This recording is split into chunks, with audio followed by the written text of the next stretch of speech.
Beyonce knows Carter leads the Grammys with 11 nominations from Cowboy Carter, to include 4 in the country categories.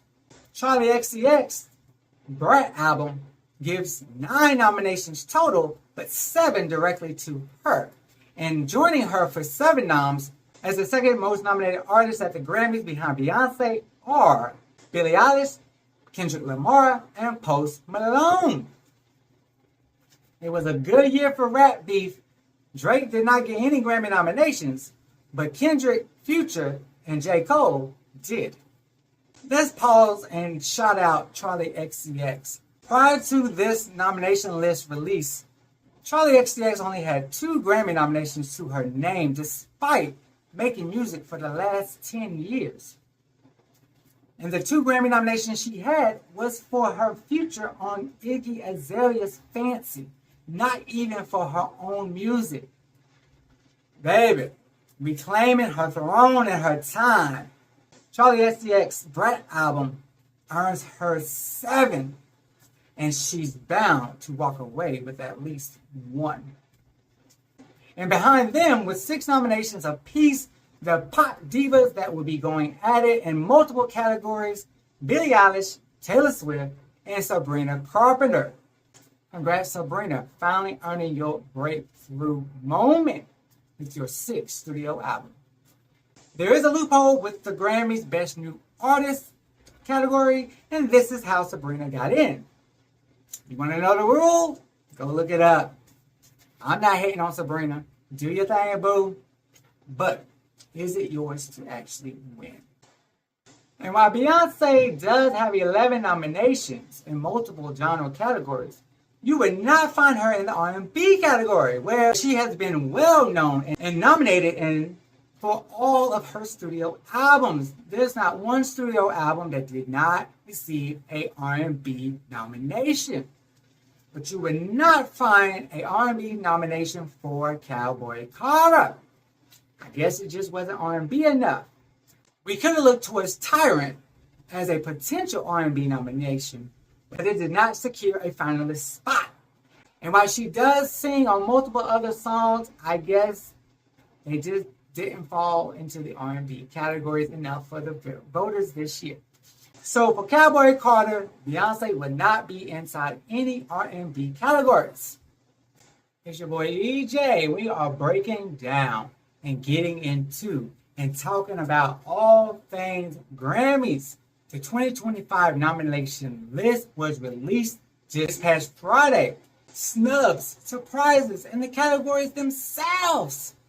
Ooh, we got first-time nominees. We got legends being snubbed. We got legends being recognized.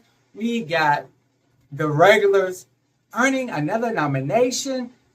While the Grammys are getting more and more predictable, they still find ways to be unpredictable. Or do they? Maybe they just catch us off guard. Let's break down the 2025 Grammy nomination list surprises. The first, Andre 3000 earns an Album of the Year nomination for his all-instrumental album, New Blue Sun. It's been over 20 years since Andre 3000 won an Album of the Year, and that was with Outkast. While he did win Gramophones last year as being a part of Killer Mike's Scientists and Engineers. But it's been 20 years since himself has been in the Album of the Year category. And furthermore, the album gains 2 other nominations, giving him 3 for his instrumental album. That's big. Will he win? That's another story. I would not count him out, though. The Grammys put him in there for a reason. Whether it was a shock factor or whether it was just simply recognizing and celebrating his bold innovation of creating a rap album that's completely instrumental. Either way it goes, in February, we will see if he wins or was it just recognition. but I do believe he will walk away with at least one of them 3 gramophones. The Grammys did a slight change to their songwriter category, and this opens the door for our next surprise. Ray earned a Best New Artist nomination for her music. But furthermore, she now became eligible with the switch up of the rules and is now nominated for Songwriter of the Year Non-Classical. What is surprising about this is that everybody has been counting Chaparral Ron or Sabrina Carpenter as the winner. But Ray could very well be the dark horse, as we saw last year a songwriter won Best New Artist, and that was Victoria Monet. Could history repeat itself? I don't think it will, but wouldn't it be ironic? And wouldn't it be amazing for Ray to sneak up and snatch the award when nobody thought she was going to? So I put this as a surprise because I don't really think it was snubbed in total. I predicted long ago that there would be some major releases left out of the Album of the Year category and probably even snubbed altogether. We saw Pink Friday 2 being snubbed, and now Ariana Grande's External Sunshine is also snubbed out of the general field. You would not see an Album of the Year or Record of the Year or Song of the Year despite having 2 #1 songs and a top 40. Well, somebody had to take the L, and this year it is Ariana Grande. But you will find it in the pop categories for Best Pop Duo Group Performance, Best Pop Vocal Album, and Best Pop Dance Recorded. So good luck, Ari. The Record of the Year category is very surprising. Not really, as most of them we knew was coming, but Record of the Year normally aligns with mainstream consumption of music. Not always, but 9 times out of 10 it does. But you would not see Benson Boone's Beautiful Things, Teddy Swims, Lose Control, Tommy Richmond's $1 Million Baby, and you also will not find Shaboozey's A Bar Song Tipsy. Bar Song Tipsy has been #1 on the Hot 100 for 16 weeks in 2024, but it would not see a day of light in this category at the Grammys. I think it shocked us and surprised us more than the song actually being snubbed, because it does earn a Song of the Year nomination and it earns a nomination for Best Country Song. Told you, the Grammys like to keep us on our toes sometimes. On the opposite end of the spectrum, a song that I thought totally was a throwaway track finds its way onto the final list for Best Pop Duo Group Performance. I did a double take on this because it could have easily been swapped out with one of the other popular songs of 2024, but it wasn't. It made the list, and I'm still shocked and surprised, and that song belongs to Gracie Abrams and Taylor Swift. Us. Who's listening to Us? I don't know, but it won't win unless they want to give Taylor Swift an award. I don't think she's going to take home a major win this year. And so sad, because that would make 0 wins in the Record of the Year, Song of the Year categories once again. Somebody got, in this case, T-Swizzle. So back on Cowboy Carter, Linda Martell says genres are a funny thing. Where this country legend breaks out of her country box and she earns her first nomination in the Best Melodic Rap Performance category. Congrats, Linda Martell, Shaboozey, and Beyonce, scoring a nomination for Spaghetti. This also marks Shaboozey's first nomination in the rap category. Producer of the Year, non-classical, gets a facelift. This could be a snub, this could be a surprise, or this could just be the Grammys recognizing somebody else. Because he has won Producer of the Year 5 times out of 9 nominations. But you would not see Jack Antonoff being nominated on the 2025 list. even though he is still 2025 Grammy nominated, as works that he completed with Taylor Swift and Sabrina Carpenter are nominated. So, you can still walk away with a gramophone, just not for Producer of the Year, non-classical, because he was let out of the ballot. The longest living president, Jimmy Carter. He's still alive and kicking, even though he's on hospice care. He earns a 4th nomination in the Best Audiobook, Narration, and Storytelling category. He's already won 3 times in this category. Can he pull off a 4th win? Like Cher, who has spent multiple decades in the music industry, only receiving 7 noms, these 2 artists earned their first Grammy nominations for their own work. They've been in the game 40 years, and this is the first time that the Grammys had recognized their music. And they both received 2 nominations in the same categories. Kim Gordon and Nick Cave both earned Grammy nominations in the alternative categories. And best of luck to these veterans as they compete in 2025 for their first Grammy win for their own music.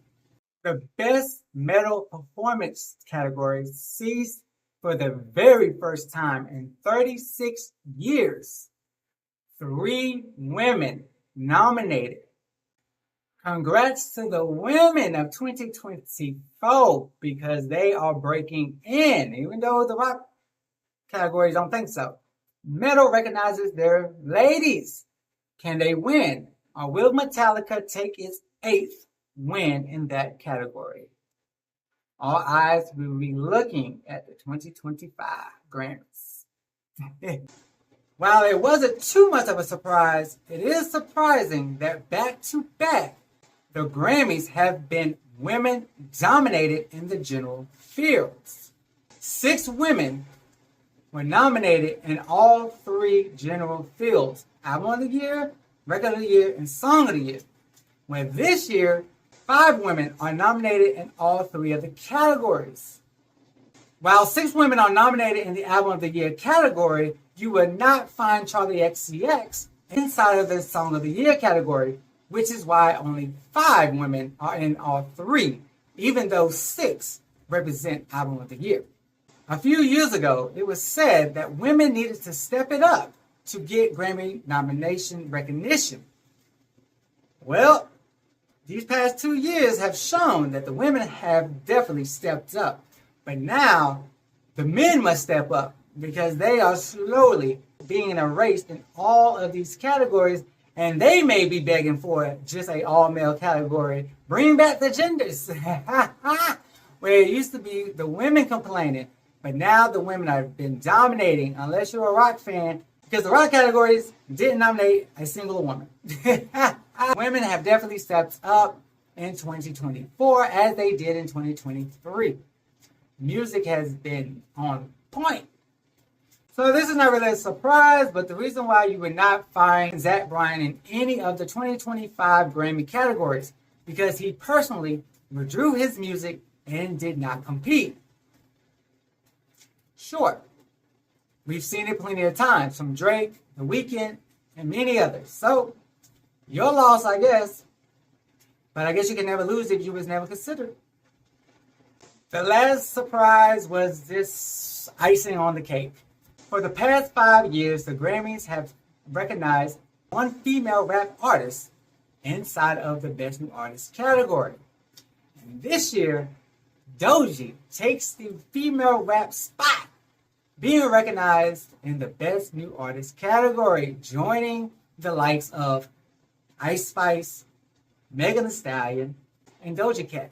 Doja's LP, Alligator Bites Never Heal, earned 3 2025 Grammy nominations, and Best New Artist is one of them, continuing the trend that at least 1 female rap artist will land inside of the Best New Artist category. Y'all could be so much happier for Doja, as she also becomes the first female since 2018 to be nominated in the Best Rap category. She's the only woman to be nominated in the Best Rap category. So Doji, congrats and good luck taking on them men. Can Doji become just the third woman to ever win Best Rap Album, joining Cardi B and Lauryn Hill? Woo! I can taste sweet, sweet victory for her. Good luck, Doji. Y'all, them are the surprises of the 2025 Grammy nominations. I cannot wait to see these results. I hope you enjoyed this video. What are your thoughts about these surprises? Did any of them really surprise you? Did you find out any other surprises? Let's comment. Join your boy in the conversation. What is getting you excited about the 2025 Grammys? It's your boy EJ. Thanks for watching this video. My final video in the 2025 Grammy Nominations Trilogy series, and it is us breaking down 30 of the categories. We may not get in depth, but we'll go over and highlight who should win, who might win, who deserves the win but won't win. All things categories is the third and final video. This has been your boy EJ recapping the surprises. The video before this was recapping the snubs. And the next video in this trilogy will be breaking down the categories and making my predictions on who will walk away with the gramophone. So please support and watch and comment with your boy. Until next time, peace, love, and happiness.